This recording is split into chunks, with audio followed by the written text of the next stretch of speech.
So guys, जैसा कि हमने पिछले एपिसोड में देखा, चेन तियान और उसकी पूरी फैमिली गु फैमिली और वेन फैमिली से लड़ने लग गई थी। लेकिन वेन फैमिली के साथ ज्यादा लोग थे और साथ ही उनके साथ पुरगेटरी गेट के गार्डियन भी थे जो बहुत ज्यादा पावरफुल थे।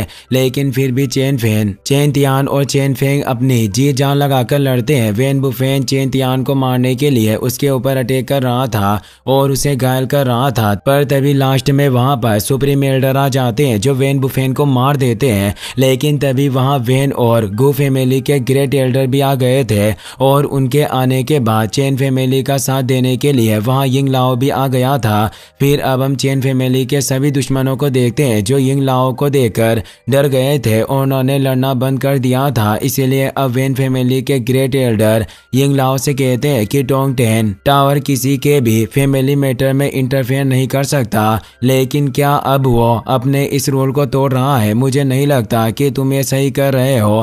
पर अब वेन फैमिली के एल्डर की बात सुनकर यिंग लाओ कहता है कि आपसे किसने कहा कि मैं टोंग टेन टावर की ओर से लड़ने के लिए आया हूँ? मैं तियान जोंग सेक्ट का गार्डियन हूँ और मेरे डिसिबल्स मुसीबत में है, इसीलिए मैं बैठकर तमाशा नहीं देख सकता था। यिंग लाओ की बात सुनकर चेन तियान हैरान हो जाता है क्योंकि उसे भी नहीं पता था कि यिंग लाओ तियान जोंग सेक्ट का मेंबर है। पर अब यिंग लाओ की बात सुनकर फर्स्ट गार्डियन कहता है कि चेन तियान एक आउटर डिसिबल है और मुझे नहीं लगता कि वो तुम्हारी मदद के लायक है। यह सुनकर यिंग लाओ कहता है कि वेन फैमिली एक मीडियोकर फैमिली है, फिर भी पुरगेटरी गेट के गार्डियन उसकी मदद के लिए आए हैं, तो फिर मैं अपने एक जीनियस डिसिबल की मदद क्यों नहीं कर सकता? यह सुनकर सेकंड गार्डियन अपने बीस्ट बर्ड्स की मदद से यिंग लाओ के ऊपर अटैक कर देता है। लेकिन यिंग लाओ अपने एक इशारे से उन सभी बीस्ट बर्ड्स को खत्म कर देता है, जो देखकर अब सेकंड गार्डियन हैरान हो जाता है क्योंकि वो समझ गया था कि यिंग लाओ उसकी सोच से कई गुना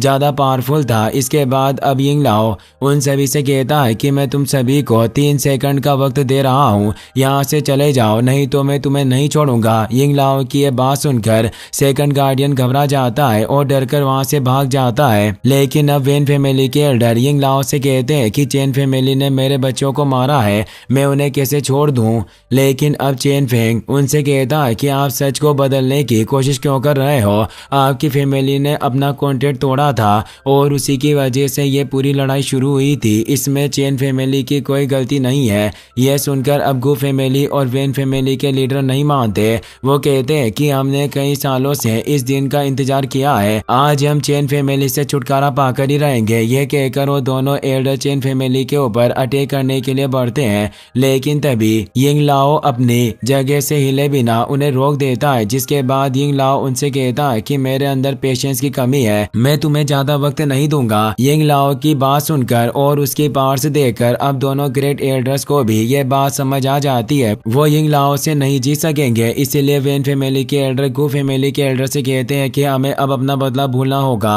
हम सभी एक साथ मिलकर भी यिंग लाओ को नहीं हरा सकते। ये सुनकर अब गु फैमिली एल्डर भी मान जाता है, लेकिन साथ में उसे बुरा भी लगता है क्योंकि उन्होंने पूरी चेन फैमिली को लगभग खत्म कर ही दिया था। इसीलिए अब वेन फैमिली एल्डर कहता है कि चिंता मत करो, चेन तियान अपनी पूरी जिंदगी अपने घर में नहीं बैठा रहेगा, जब वो बाहर निकलेगा हम उसे खत्म कर देंगे, लेकिन उसके लिए हमें अभी यहाँ से जिंदा निकलना होगा। ये सुनकर अब गु फैमिली एल्डर चेन फैमिली को धमकी देता है और वो सभी अपने डिसिबल्स के साथ वहाँ से चले जाते हैं। लेकिन अब जाते हुए फर्स्ट गार्डियन भी चेन तियान की और उसे जान से मारने का इशारा करता है, जिसका मतलब था कि अब वो भी चेन तियान को जान से मारने की धमकी देकर गया था। इसके बाद अब चेन फैमिली के सुप्रीम एल्डर यिंग लाओ को इस संकट की घड़ी में उनकी मदद करने और उनकी फैमिली को बचाने के लिए थैंक यू कहते हैं। लेकिन यिंग लाओ ने ऐसा करने से मना करता है और उनसे कहता है कि मैंने तो वही किया है जो मिस मेंग जिया ने मुझसे करने को कहा था। यह सुनकर अब चेन फेन भी उनके पास आ जाता है और यिंग लाओ से कहता है कि आप मिस मेंग जिया को मेरी ओर से थैंक यू कहना और साथ में उनसे ये भी कहना कि फ्यूचर में जब भी उन्हें मेरी जरूरत होगी मैं उनके लिए कुछ भी करने के लिए तैयार हूँ। यह सुनकर अब यिंग लाओ हमें सर हिलाता है और चेन तियान के पास जाकर उसे कहता है कि तुम एक टैलेंटेड वॉरियर हो, लेकिन तुम अभी बहुत ज्यादा कमजोर हो।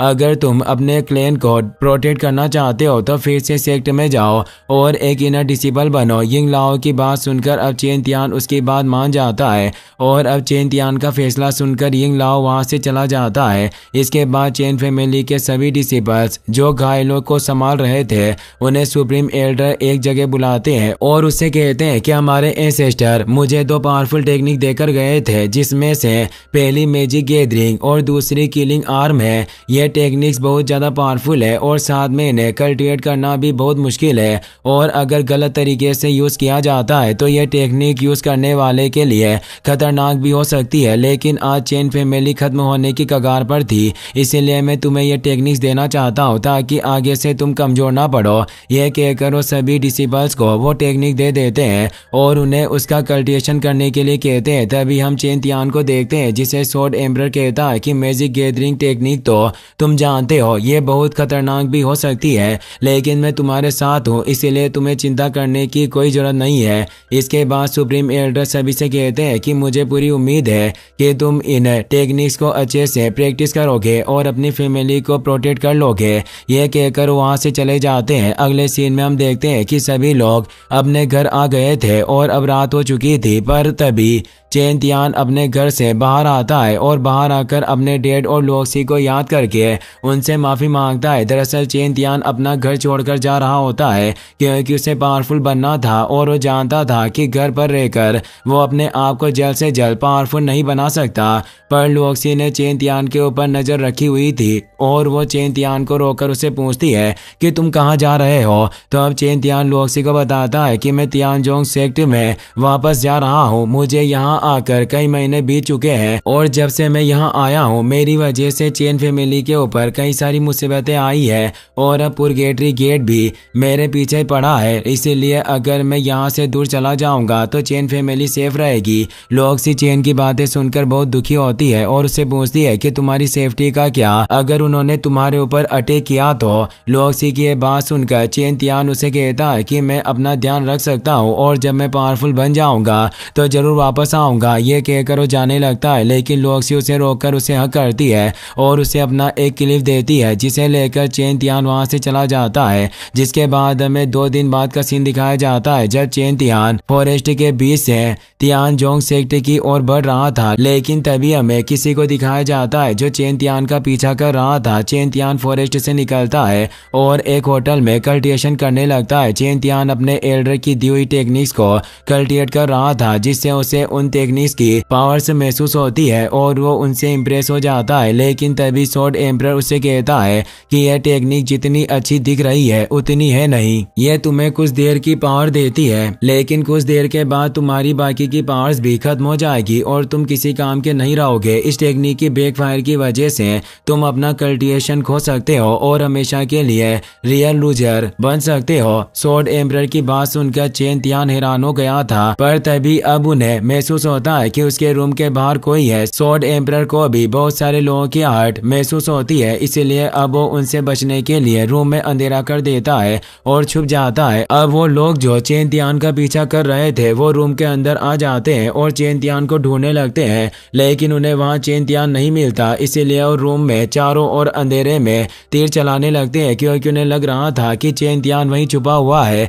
लेकिन चेन तियान विंडो से निकलकर भाग चुका था और इसी के साथ ये एपिसोड यहीं पर खत्म हो जाता है।